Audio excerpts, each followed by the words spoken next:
Hi friends, আমি আজ নতুন একটা জায়গার উদ্দেশ্যে রওনা দিলাম।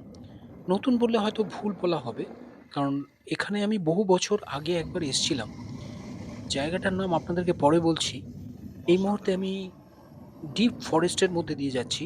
বৈকুণ্ঠপুর ফরেস্ট নামটা হয়তো অনেকে শুনে থাকবেন। ফরেস্টের একদিকে যেমন ঘন জঙ্গল, তেমনি আরেক দিকে আছে খুব সুন্দর একটা চা বাগান, যেখানে না গেলে জিনিসটা উপলব্ধি করাটা একটু কঠিন। এদিকটা এই যে কাঠের ব্রিজটা দেখে হয়তো অনেকে বুঝেই গেছেন আমি কোথায় যাচ্ছি। এই যে সরস্বতীপুর টি এস্টেটে যাচ্ছি। আজ আমার সরস্বতীপুর টি এস্টেটে যাওয়ার কারণটা কি জানেন? কারণটা হলো এখানে একটা রবিবার করে একটা হাট হয়, গ্রামীণ হাট, চা বাগানের হাট বলতে পারেন। সরস্বতীপুর টি এস্টেটের মাঝখানেই হাট। আ এই হাটটা এখানে বসে। হাটে হাটটা হয় এখানে অ্যাকচুয়ালি লোকাল লোকদের জন্য। তো বাইরে থেকেও অনেক লোকজন আসেন। আ কারণটা হলো এখানে একটা বিশেষ আকর্ষণ আছে। বিশেষ আকর্ষণটা হলো আপনারা ছোট করে এখানে একটা পিকনিক সারতে পারেন যেকোনো দিন। এই না যে আপনাকে দিন বিশেষে আসতে হবে। রবিবার করে আপনি এলে এখানে একটা পিকনিক করতে পারবেন। কিরকম পিকনিক?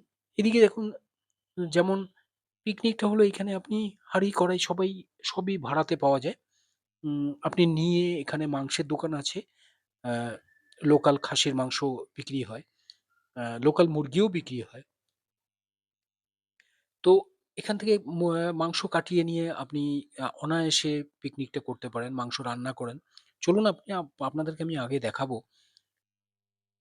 তো এখন এই যে সবজি মার্কেটের মধ্যে আছি।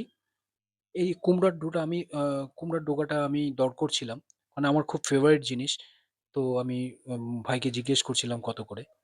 তো যা দাম বলছিল তাতে ঠিক আমার মনে হলো না ঠিক আ স ব্যাপারটা একটু মানে দামিই মনে হলো। দামটা বেশি চাইছে আমাদেরকে। দেখে যেটা হয়, গ্রামীণ লোকাল ওরা তো চেনেই কে লোকাল আর কে বাইরের। তাই হয়তো সেই বুঝে হয়তো একটু দামটা বেশি চাইছিল। তো সেজন্য আর নেওয়া হলো না। জিনিসটা অতটা টাটকাও ছিল না। হয়তো সারাদিন এই রোদে নষ্ট হয়ে গেছে। তো এইদিকে দেখুন খাসির মাংস বিক্রি হচ্ছে। হ্যাঁ? তো খুব ভালো লাগলো। আমার এর আগেও এসছিলাম আমি। বহু বছর আগে। হ্যাঁ?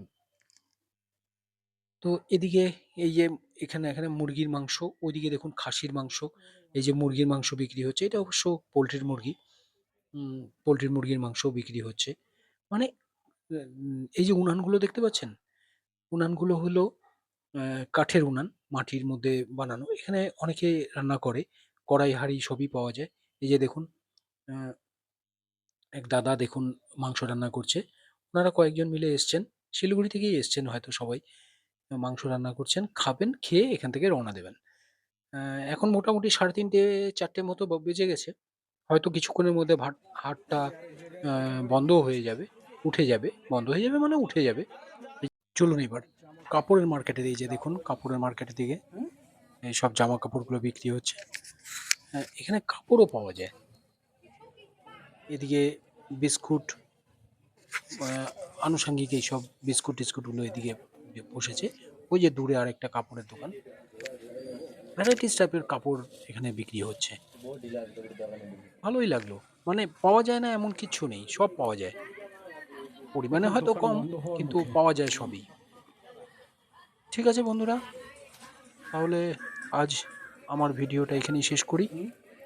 এই যে আশা করি হ্যাঁ, আপনাদের সব যদি পাওয়া কিছু যায়। ইনফরমেশন বিস্কুটও দিতে আছে। পারলাম, তাহলে আ আমার চ্যানেলটাকে বাবু খাবি? লাইক করে সাবস্ক্রাইব করুন। তাহলে সব কিছুটা জায়গায় ভালো খেয়ে দেখতে লাগবে হবে না কোন আমাদেরও। জিনিসটা কোথায়। Thank you.